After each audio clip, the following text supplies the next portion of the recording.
Angelella, who will be our next reader. And if you're sensing a theme, yeah, I've got a whole bunch of copies of these and they're in my office. Let's see.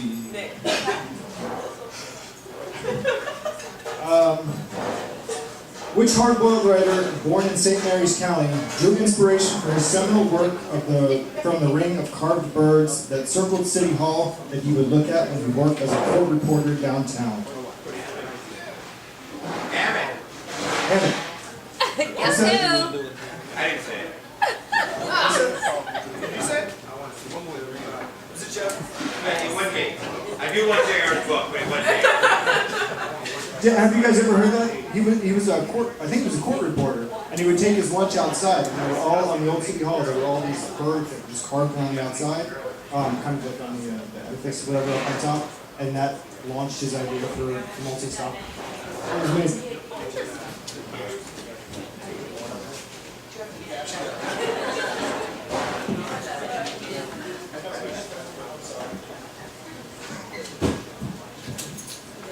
All right. Our next reader is J.R. Angelella. Is it Angelella? J.R. Angelella is the author of Zombie, a novel.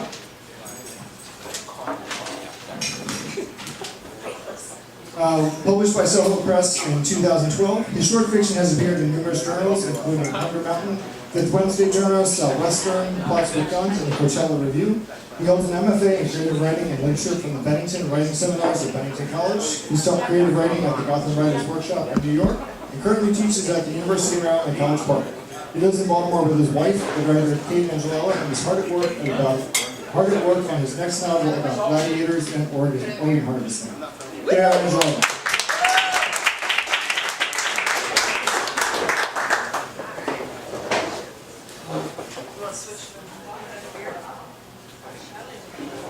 The megalomaniac inside of me wishes I could teach classes, have this following around with a microphone and a few margaritas every day.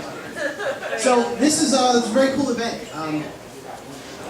My wife and I moved from Brooklyn in August to Baltimore. I'm from here originally.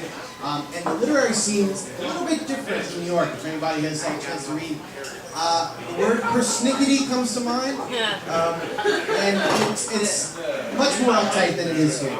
I've had a chance to read it at 510, which I think is no longer, and at a few other places around town, comic books. So it's very cool to be here, and it's kind of weird how it came about for me. I was at the car dealership, going in to have what I thought would be 40 minutes worth of work done in my car, ended up being about 4 hours. And I received an email from a gentleman by the name of Nik. And it's not uncommon for me to receive emails from strangers, generally having recently read Zombie and disliking it and taking their anger with them to the computer just to send me an email. But this was a nice email, and Nik was asking me if I wanted to read here. And as I started to look at the readers who are reading tonight, and Nik specifically, there's a really interesting kind of thread of noir appreciation, kind of going back to, for me, Will Christopher Hare, Stephen Graham Jones, Craig Clevenger. So I would encourage you, if you haven't read any of those gentlemen, to reach out to them as well and see what they have. They've got some great noir and great horror as well.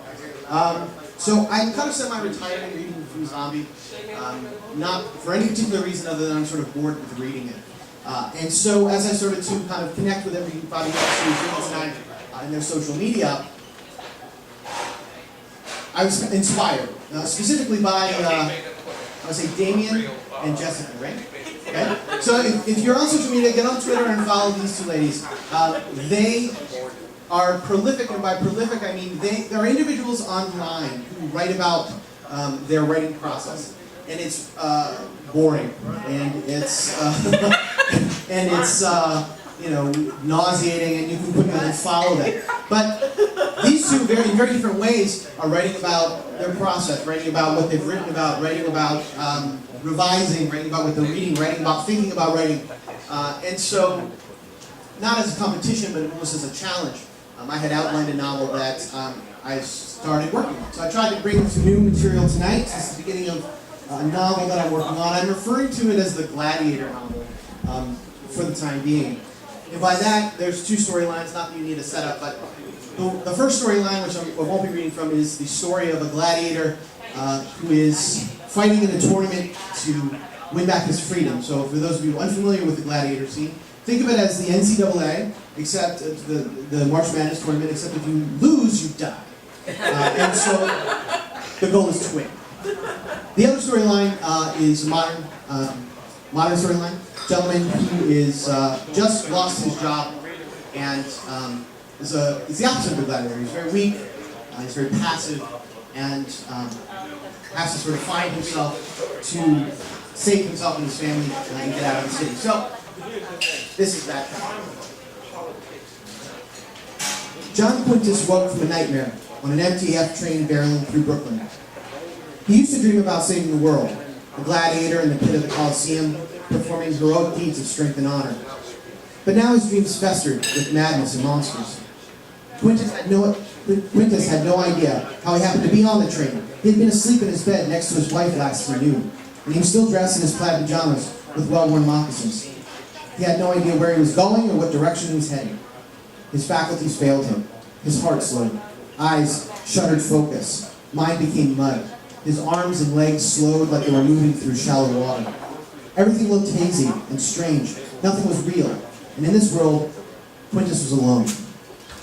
The subway ripped through narrow tunnels underground until the track elevated and the train rose up out of the contained darkness and ascended into the open air of a wrathful storm. Angry rain battered the grime-stained glass of the train windows and assaulted abandoned subway stations. Lightning, like Goliath, divided a shadow sky that rumbled and roared in unholy harmony. There was only Quintus and the train and the storm and what was left of a once full moon hidden away somewhere. It all seemed biblical to Quintus somehow, a revelatory end. The speeding subway train smashed through darkness like a kill shot through skull.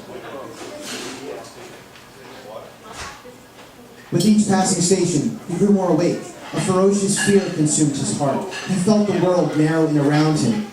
The end was all Quintus wanted, so he waited anxiously for whatever end he knew was sure to come. The train tore past the cemetery and snaked through flooding streets. Wild wind bent back weak branches of leafless trees, shook crooked street signs, and swung low-hanging stoplights at intersections like a jump rope. Rain pooled on rooftops, tagged with decades of illegible graffiti.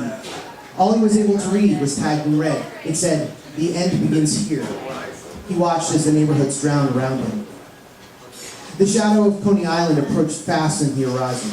The wonder wheel vacant and locked up like an asylum. A quick current of rain cut across a vacant parking lot. Black waves devoured the beach beyond the broken boardwalk. Everything looked like nothing, and nothingness was everywhere. The train pulled into the last stop at the end of the line, Stillwell Station. The wheels screaming and screeching as it came to a stop. The engine hissed and cussed, followed by an uncompromising silence. The intercom crackled, and an incoherent voice shouted through the speaker. Quintus wondered if the conductor was issuing an apology or offering an explanation. He tried to translate the garbled fragments, but like everything that night, none of it made any sense. The subway doors opened. The furious sound of thunder and rain intensified. This was it, the end of the line. The world as it would have him. Quintus checked the blind spots over his shoulders and carefully exited through the open doors onto the platform. He looked around but saw no one. He shouted for help and for hope, but his voice was swallowed by a growl from the sky. A cold wall of wind blew sideways, forcing him to seek cover behind a stone pillar. Then, as he wiped water from his eyes, he saw her. There, a little girl, no more than 6 or 7, stood all alone on the platform. Alone, but not afraid. He couldn't believe it. Her face reminded Quintus of his wife, pale and beautiful, perfect and pure. An uncontrollable, undeniable need to protect her seized Quintus. With the most careful of advances, harnessing both his excitement and wrestling his nerves, he rushed toward the little girl, offering his help, and deep down, hoping for some himself. "Hi there, I'm John," Quintus said. He raised his hands to show her he held no weapon in them. I don't mean to be an alarmist or anything," Quintus began, still looking over his shoulders, this time hoping to find the little girl's parents. Met with nothing, he continued. "But are you lost, honey? Are you with your mom or your dad or nanny or something? She didn't answer, but instead smiled at him. He noticed her perfect little ponytail pulled back behind her head.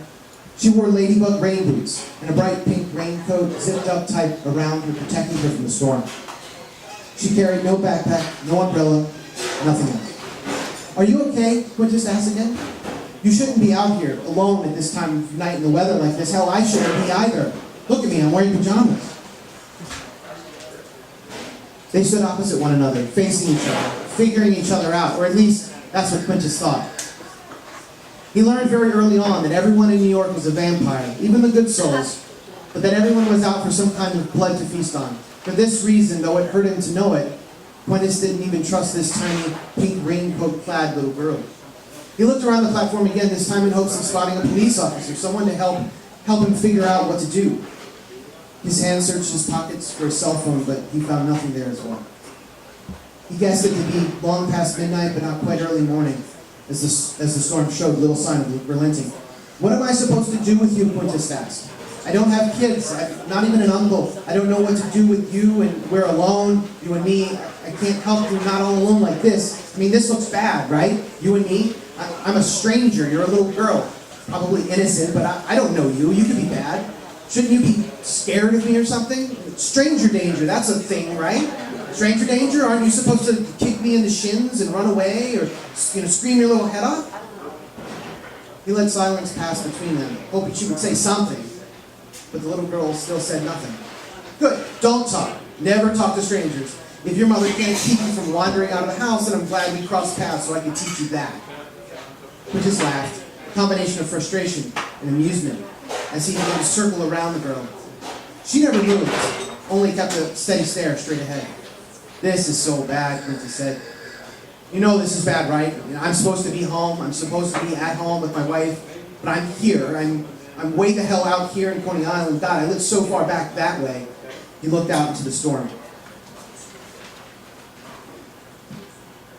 My wife and I, we live in this weird little apartment in Greenwood. It's a brick building across the street from a cemetery next to a bodega that sells Mexican. For the first time since she appeared, the little girl approached Quintus.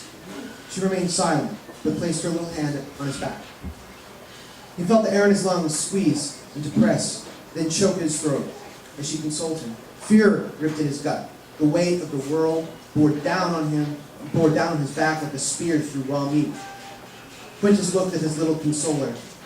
A brightness burned up inside him. A strange yet soft hum held in the air around him. The little girl looked toward the darkness as more sound and fury rained down from above. "I have no idea how I got here," Quintus said, "but somehow I've got to get home. We both have to get home. We can start by calling your parents. There must be a payphone around here somewhere. We can let them know you're okay. I can let my wife know I'm okay." Quintus stood and reached for the little girl's hand, but the little girl was gone. He turned, searching, furiously searching, but she had disappeared. She was no more. Fog set in on Stillwell Station, now rolling over the tracks and reinforcing the vanishing that consumed him. He scanned both sides of the platform. Once again, he ran through several empty subway cars of the deserted train waiting at the station, but there was no one. He called out for her, but there was nothing. He was alone. She was never there. Far from home and alone at the end of the F line, Quintus climbed back inside the empty subway train and stared out at a lifeless Coney Island. He wondered if he was really, truly losing it, if he had already lost it, if she was ever here at all, if he was even here. For the first time in his life, Quintus made fists. Fists not for fighting, but fists from holding on. Fists from fear for what was sure to come.